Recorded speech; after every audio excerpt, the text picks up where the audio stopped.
Breaking news చూస్తున్నాం. వరుస ఓటములతో కొట్టుమిట్టాడుతున్న BRS కు మరో షాక్ తగలనుంది. గులాబీ పార్టీ అధినేతకు ఎమ్మెల్యేల టెన్షన్ పట్టుకున్నట్లు తెలుస్తోంది. గ్రేటర్ హైదరాబాద్ పరిధిలోని కొందరు బీఆర్ఎస్ ఎమ్మెల్యేలు కాంగ్రెస్ పార్టీలో చేరేందుకు సిద్ధంగా ఉన్నట్లు సమాచారం. దీనికోసం వారు ముహూర్తం కూడా ఫిక్స్ చేసుకున్నట్లు తెలుస్తోంది. దీంతో గ్రేటర్లో బీఆర్ఎస్ ఖాళీ కానుందని రాజకీయ నిపుణులు అంచనా వేస్తున్నారు. గ్రేటర్ హైదరాబాద్ పరిధిలో 24 అసెంబ్లీ స్థానాలుండగా అందులో 16 స్థానాల్లో కారు పార్టీ గెలిచింది. కంటోన్మెంట్ సిట్టింగ్ స్థానాన్ని ఆ పార్టీ కోల్పోయింది. కంటోన్మెంట్ ఉప ఎన్నికల్లో కాంగ్రెస్ విజయం సాధించింది. ఇక ఖైరతాబాద్ నుంచి గెలిచిన దానం నాగేందర్ కాంగ్రెస్ పార్టీలో చేరారు. దీంతో గ్రేటర్ పరిధిలో 14 స్థానాలకు బీఆర్ఎస్ పడిపోయింది.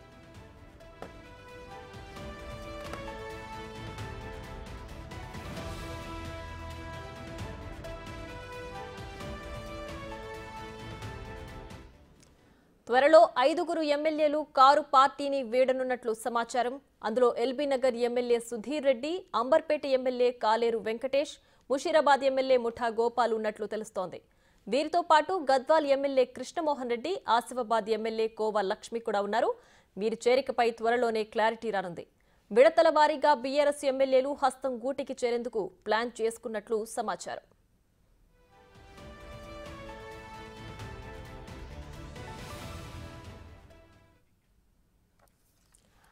ఇదే అంశానికి సంబంధించి మరింత సమాచారం మా ప్రతినిధి సైదులు లైవ్ లో అందించడానికి సిద్ధంగా ఉన్నారు. సైదులు చెప్పండి, బీఆర్ఎస్ పార్టీలో ఒక్కొక్కరు కూడా ఖాళీ అయిపోతున్నట్లుగా తెలుస్తోంది. ప్రస్తుతం దీనికున్న అప్డేట్స్ ఏంటి?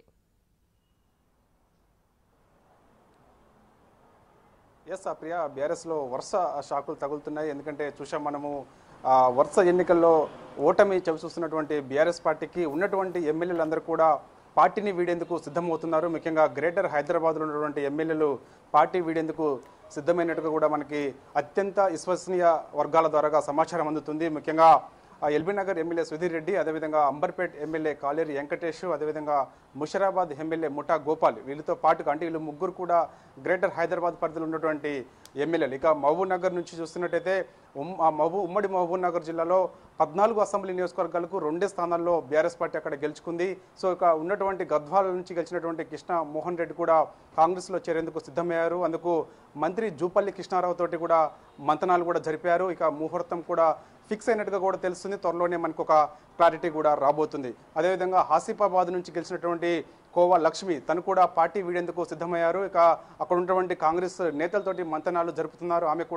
ఆమె కూడా త్వరలోనే కాంగ్రెస్ గూటికి వచ్చేందుకు కూడా ముహూర్తం ఫిక్స్ చేసుకున్నారు. ఇక మొదటి విడతలో భాగంగా మొత్తం 5గురు బీఆర్ఎస్ పార్టీ ఎమ్మెల్యేలు కాంగ్రెస్ గూటిలో చేరబడుతున్నారు. అది కూడా ఈ 2 వారాల్లోనే, అంటే ఉంటే గురువారం లేదా ఆదివారం లేదంటే నెక్స్ట్ వీక్లో ఖచ్చితంగా చేరిక ఉంటుందని చెప్పేసి కూడా మనకి విశ్వసనీయ సమాచారం ద్వారా తెలిసింది. సో ఇక ఖచ్చితంగా ఇప్పటికే మంతనాలు కూడా జరిపినట్టుగా కూడా తెలుస్తుంది. సో ఇక చేరికగా త్వరలోనే ఒక క్లారిటీ కూడా వచ్చే అవకాశం కనిపిస్తుంది. ఏదైనప్పటికీ కూడా ఇప్పటికే చూసాం మనము బీఆర్ఎస్ పార్టీ వరుస షాకులు తగులుతున్నాయి. ఇప్పటికే వచ్చే సిట్టింగ్ స్థానం కంటోన్మెంట్ కూడా బీఆర్ఎస్ పార్టీ కోల్పోయింది. గ్రేటర్ హైదరాబాద్లో మొత్తం 24 స్థానాలకు 16 స్థానాల్లో బీఆర్ఎస్ పార్టీ విజయకేతనం ఎగరేసింది. కానీ చూసుకున్నట్టయితే ఖైరతాబాద్ నుంచి గెలిచినటువంటి దానం నాగేందర్ కూడా కాంగ్రెస్ పార్టీకి వచ్చారు. అదేవిధంగా కంటోన్మెంట్ సిట్టింగ్ స్థానం కూడా బీఆర్ఎస్ పార్టీ కోల్పోయింది. ఇక చూసుకున్నట్టయితే మిగిలిన అన్ని స్థానాలు, ముఖ్యంగా చూసుకున్నట్టయితే కొన్ని స్థానాల్లో అక్కడక్కడ బీఆర్ఎస్ పార్టీ చెందినటువంటి కార్పొరేటర్లు, గ్రేటర్లో ఉన్నటువంటి కార్పొరేటర్లు అందరూ కూడా ఆ మధ్యకాలంలో చూసాం వరుసగా చాలామంది పార్టీని వీడారు, కాంగ్రెస్లోకి వచ్చారు. జిహెచ్ఎంసీ మేయర్ కూడా మన బీఆర్ఎస్ పార్టీకి రాజీనామా చేసి కాంగ్రెస్లోకి వచ్చారు. ఈ విధంగా చూసుకున్నట్టయితే మాత్రం గ్రేటర్లో ఉన్నటువంటి చాలామంది ఎమ్మెల్యేలందరూ కూడా త్వరలోనే కాంగ్రెస్ గూటికి రాబోతున్నారు. ఇక చూడాలి, ఇక రానున్న రోజుల్లో మిగతా స్థానాలు చూసుకున్నట్టయితే మొత్తం మన జరిగినటువంటి శాసనసభ ఎన్నికల్లో 39 స్థానాల్లో బీఆర్ఎస్ పార్టీ విజయం సాధించింది. కానీ చూసుకున్నట్టయితే చాలామంది కూడా పార్టీ అంటే కొంతమంది పార్టీ వైఖరి కారణంగా పార్టీని వీడుతున్నామని చెప్పేసి కూడా ఉన్నప్పటికీ కానీ అవి ఎవరు కూడా బయటపడకపోవడము, అందులో లోపట అనే చర్చ జరుగుతుంది. సో చూసుకున్నట్టయితే స్థానికంగా ఉన్నటువంటి కాంగ్రెస్ మంత్రులతోటి ఎప్పటికప్పుడు మంతనాలు జరుపుతున్నారు. ఖచ్చితంగా ఇక మరో ఒక 2 నెలల రోజుల్లోనే ఖచ్చితంగా పార్టీలో కాంగ్రెస్ గూటికి వచ్చేందుకు కూడా వాళ్ళంతా కూడా సిద్ధమైనట్టు కూడా తెలుస్తుంది. ఖచ్చితంగా నెక్స్ట్ మంత్ చూసుకున్నట్టయితే మనకి అసెంబ్లీ సమావేశాలు కూడా ఉండబోతున్నాయి, బడ్జెట్ సమావేశాలు. ఈ బడ్జెట్ సమావేశాల కల్లా బీఆర్ఎస్ పార్టీ చెందినటువంటి 12 మంది ఎమ్మెల్యేలు ఖచ్చితంగా కాంగ్రెస్ వైపు వస్తున్నారని చెప్పేసి కూడా మనకు సమాచారం. ఏదేమైనప్పటికీ కూడా ఇప్పటికే వరుస ఎన్నికల్లో, అంటే పార్లమెంట్ ఎన్నికల్లో కూడా బీఆర్ఎస్ పార్టీ 0కే పరిమితమైంది. ఎందుకంటే చూసాం మనము ఖచ్చితంగా తెలంగాణ బలం గలం ఢిల్లీలో వినపడాలంటే ఖచ్చితంగా పార్లమెంట్ ఎన్నికల్లో గెలిచి తీరాలని చెప్పేసి చాలా సీరియస్గా తీసుకుంది. కేసీఆర్ కూడా వెన్నడూ లేని విధంగా అంటే 10 ఏళ్ల పాటు అధికారంలో ఉన్నప్పుడు కూడా ఉద్యమం సమయంలో కూడా ఎన్నడూ కూడా బస్ యాత్రలు కూడా నిర్వహించలేదు. కానీ చాలా సీరియస్గా తీసుకొని పార్లమెంట్ ఎన్నికలను బస్ యాత్ర చేశారు. కానీ ఎక్కడ కూడా పార్టీ ప్రభావం ఎక్కడ కూడా చూపించలేకపోయింది, సున్నాకే పరిమితమైంది. ప్రియా రైట్ సైదులు అయితే ఇప్పటికే గులాబీ పార్టీ అంతా ఖాళీ అయిపోతోంది. మరికొద్ది రోజుల్లో ఇంకొంతమందికి కూడా ఖాళీ చేయబోతున్నారు. సో ఈ నేపథ్యంలో గులాబీ బాస్ దీన్ని పార్టీ క్యాడర్ని కాపాడుకునే చర్యలు ఏం చేపట్టట్లేదా?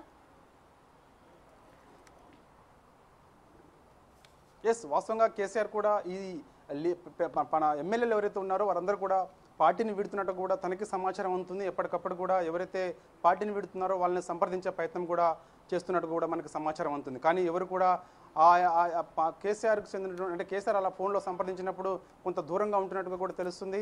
అంటే రాజకీయ భవిష్యత్తు కోసమే మేము పార్టీని వీడుతున్నామని చెప్పేసి కూడా వాళ్ళు కూడా ఒక క్లారిటీ కూడా ఇస్తున్నట్టుగా కూడా తెలుస్తుంది. ఎందుకంటే చూసాం మనం వాస్తవంగా పార్లమెంట్ ఎన్నికల్లో ఖచ్చితంగా 8 స్థానాల్లో గెలుస్తామని చెప్పేసినటువంటి బీఆర్ఎస్ పార్టీ సున్నాకే పరిమితమైంది. ఇక రానున్న జిహెచ్ఎంసీ ఎన్నికల్లో కానీ స్థానిక సంస్థల ఎన్నికల్లో కూడా చాలా పెద్ద ప్రభావం అంటే కోల్పోయే అవకాశం ఉంది. అంటే స్థానాలన్నీ కూడా కోల్పోయే అవకాశం ఉన్నది కాబట్టి సో ఇక రానున్న రోజుల్లో ఆయా నియోజకవర్గాల్లో తమ రాజకీయ భవిష్యత్తు కోసం ఖచ్చితంగా మేము ఏరే పార్టీలోకి వెళ్లేందుకు ప్రణాళికలు రూపొందించుకుంటున్నాము, అందుకు సిద్ధం కూడా చేసుకున్నామని చెప్పేసి కూడా కేసీఆర్కి చెప్పనప్పటికీ కూడా కేసీఆర్ సన్నిహితులుగా అంటే కేసీఆర్కి అత్యంత సన్నిహితులు ఎవరు ఉంటారో వారి ద్వారాగా కేసీఆర్కు సమాచారం ఇచ్చినట్టుగా తెలుస్తుంది. కానీ కేసీఆర్ నేరుగా ఎమ్మెల్యేలతో కూడా మాట్లాడేందుకు సిద్ధమవుతున్నారు. ఈ మధ్యకాలంలో చూస్తున్నాము చాలామంది ఎమ్మెల్యేలందరూ కూడా పార్టీ వీడుతున్నారని చెప్పేసి కూడా వార్తలు వస్తున్నాయి, చక్కర్లు కొడుతున్నాయి. సో ఎవరైతే పార్టీ వీడేందుకు సిద్ధమవుతున్నారో వారితో ఫోన్లో సంప్రదిస్తున్నప్పుడు కేసీఆర్ ప్రయత్నం చేస్తున్నట్టుగా కూడా మనకు తెలుస్తుంది. కానీ వారు ఎవరు కూడా అందుబాటులోకి రాకపోవడం, అదేవిధంగా తనకు అంటే నేరుగా చెప్పలేని పరిస్థితుల్లో ఉంటున్నారు. కానీ తన సన్నిహితులకు మాత్రం కేసీఆర్కి అత్యంత సన్నిహిత వ్యక్తులు మాత్రం కూడా డైరెక్ట్ చెప్తున్న పరిస్థితి కనిపిస్తున్నట్టు కూడా మనకి సమాచారం ఉంటుంది. ఎందుకంటే మా యొక్క రాజకీయ భవిష్యత్తు కోసం ఖచ్చితంగా మేము పార్టీని వీడుతున్నామని చెప్పేసి కూడా చెప్తున్న పరిస్థితి కనిపిస్తుంది. ఎందుకంటే ఘోరంగా దెబ్బతింటున్న మన పార్లమెంట్ ఎన్నికల్లో ఘోరంగా దెబ్బతిన్నటువంటి బీఆర్ఎస్ పార్టీకి రానున్న స్థానిక సంస్థల ఎన్నికల్లో కూడా పెద్ద ప్రభావం పడే అవకాశం ఉంది. సిట్టింగ్ స్థానాలన్నీ కూడా కోల్పోయే అవకాశం ఉన్నది. కాబట్టి సో ఇక ఖచ్చితంగా తమ యొక్క రాజకీయ భవిష్యత్తు కోసం పార్టీని మేము వెళ్ళిపోతున్నామని చెప్పేసి కూడా కొన్ని లీకులు కూడా వాళ్ళే ఇస్తున్నట్టుగా కూడా మనకు సమాచారం ఉంటుంది. దానిలో భాగంగా మొదటి విడత, రెండో విడత, మూడో విడత అంటే విడతల వారీగా ఒకేసారి జాయిన్ కాకుండా ఒక్కొక్కరు అంటే మొదటి విడత అంటే చూసాం మనం ఒక 2 ఎమ్మెల్యేలు కూడా ఈ వారంలోనే చేరుతారని చెప్పేసి కూడా మనకు సమాచారం ఉంది. అంటే ముఖ్యంగా ఆసిఫాబాద్ ఎమ్మెల్యే కోవాలక్ష్మి, అదేవిధంగా గద్వాల్ ఎమ్మెల్యే కృష్ణమోహన్ రెడ్డి ఇద్దరు కూడా ఈ వారంలోనే కాంగ్రెస్ పార్టీలో చేరుతారని చెప్పేసి కూడా ప్రచారం ఉంటుంది. ఇక దాని తర్వాత గ్రేటర్ హైదరాబాద్లో ముఖ్యంగా గ్రేటర్ హైదరాబాద్లో కాంగ్రెస్ పార్టీ ఎక్కడ కూడా గెలవలేదు కాబట్టి సో కాంగ్రెస్ పార్టీ కూడా ఎక్కువగా గ్రేటర్ హైదరాబాద్ మీదనే ఫోకస్ చేసింది. దానిలో భాగంగా గ్రేటర్ హైదరాబాద్ పరిధిలో ఉన్నటువంటి ఎమ్మెల్యేలందరితో కూడా సంప్రదింపులు జరుపుతుంది. వాళ్ళు కూడా సిద్ధంగా ఉన్నారు, పార్టీలో కాంగ్రెస్ పార్టీ గూటికి వచ్చేందుకు సిద్ధంగా ఉన్నారు. దానిలో భాగంగా వారితో సంప్రదింపులు జరిపినట్టు కూడా ముహూర్తం కూడా ఫిక్స్ చేసుకున్నారు. ఎప్పుడు చేరతారనేది కూడా మనకు ఒక క్లారిటీ రావాల్సింది. ఏదైనప్పటికీ కూడా ఒకవైపు వరుస ఎన్నికల్లో ఓటమి చూస్తున్నటువంటి బీఆర్ఎస్ పార్టీకి ఉన్నటువంటి ఎమ్మెల్యేలు 39 ఎమ్మెల్యేలు కూడా పార్టీని వీడతారని చెప్పేసి కూడా ఉంటుంది.